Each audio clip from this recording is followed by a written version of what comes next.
They laughed at him for what he'd lost. But when the race began, they finally saw what he was made of. The morning sun rose softly over Maplewood High, cutting through the mist that hung around the cracked sidewalks and old oak trees. The buses hissed as they pulled up, spilling out teenagers in sneakers, laughter, and oversized dreams. But among them, a quiet figure stepped down last. His name was Jamal Rivers, 15 years old, thin as a reed, his right pant leg folded neatly and pinned where his leg ended above the knee. The crutches under his arms clicked softly against the bus steps, a sound that turned heads every single morning. Some kids watched in silence. Others smirked. A few whispered. "Yo, here comes Iron Boy again," someone muttered. Jamal heard it. He always did. But he just looked down, adjusted his hoodie, and kept walking. He wasn't born this way. The accident, that's what his mom called it.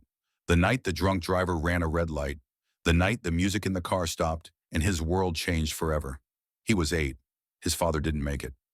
Now, 7 years later, Jamal walked through a world that hadn't figured out how to see him as more than his missing leg. The air smelled of sweat and Axe spray. Boys shouted, lockers slammed, and sneakers squeaked across the tiled floor. Jamal was quietly changing into his gym shorts, careful not to let his prosthetic leg show too much. "Hey, Rivers," called Chase Turner, the track captain. Tall, confident, the kind of boy whose smile made teachers go easy on him. "You sure you don't want to sit out again? Wouldn't want to scuff that shiny stick of yours."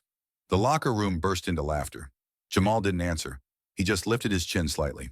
"Nah, I'll be fine." Chase smirked. "Sure thing, champ. Maybe next time they'll let you race on one leg." The laughter stung, but deep down, something hotter than shame flickered in Jamal's chest.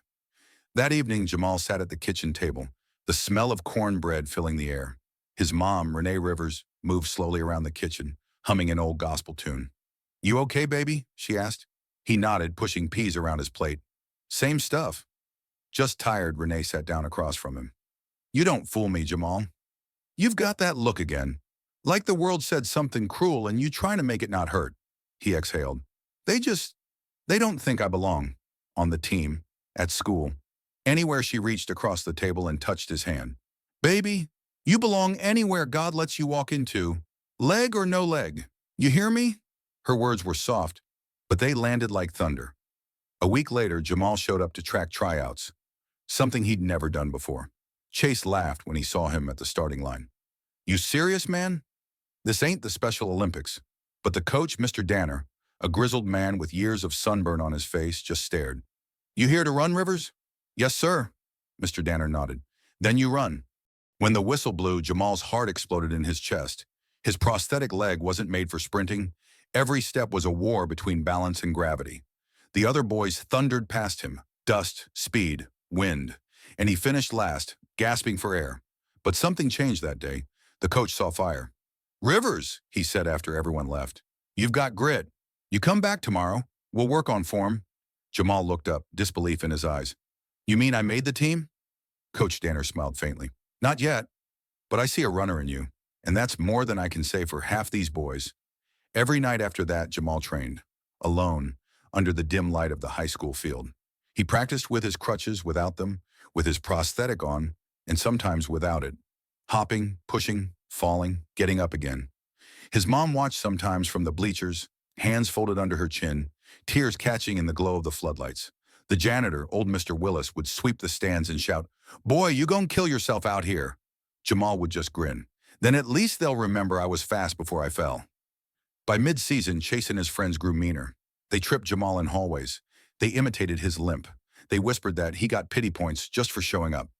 One day in the cafeteria, Chase dumped a carton of milk over Jamal's prosthetic leg. "Oops," he sneered. "Guess your metal foot's thirsty." The room went silent. Jamal stood up, fists shaking, but he didn't fight. He just picked up his tray and walked out.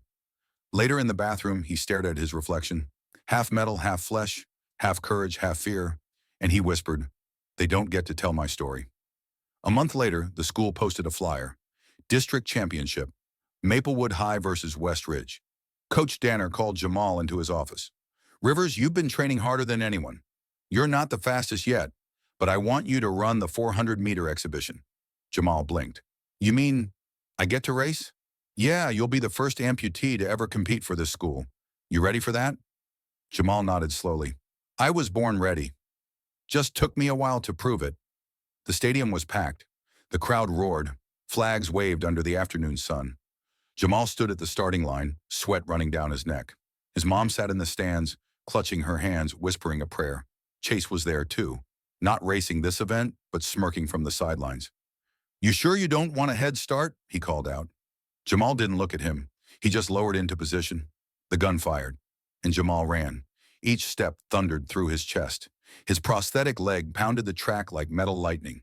He stumbled at the first curve. The crowd gasped, but he caught his balance. Then something inside him broke loose. The pain, the laughter, the loneliness, all of it turned to fire. He ran harder, faster. The world blurred. The finish line came rushing closer, his breath ragged, his heart wild. When he crossed it, the stadium erupted. He hadn't just finished. He'd placed third. After the race, reporters crowded the field. Teachers, students, even Chase stared at him differently. Coach Danner clapped a hand on his shoulder. "You just made history, son." Jamal smiled weakly. "I didn't do it for history. I did it so they'd stop seeing what I lost and start seeing what I've got left." In the stands, Renee cried quietly, whispering, "That's my boy." The next morning, Jamal was at his locker when Chase walked up. For once, he wasn't laughing. "Yo, man," he said awkwardly, scratching the back of his neck.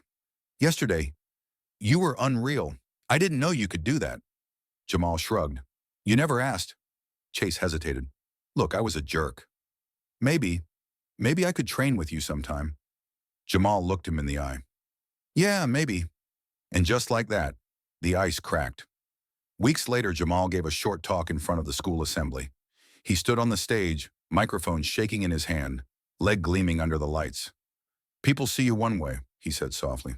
"They see what's missing, what's broken. But you can't let that be the only story. You write your own." The audience was silent. Then applause, a standing ovation. And for the first time in his life, Jamal smiled like the world had finally seen him. Not as a boy with one leg, but as a man with unshakable strength. Years later, Jamal Rivers became a motivational athlete and advocate for disabled youth, traveling across the country to tell kids who'd been bullied, broken, or dismissed that their worth wasn't in what they'd lost, but what they chose to become. And sometimes, when he ran in national events, he'd still hear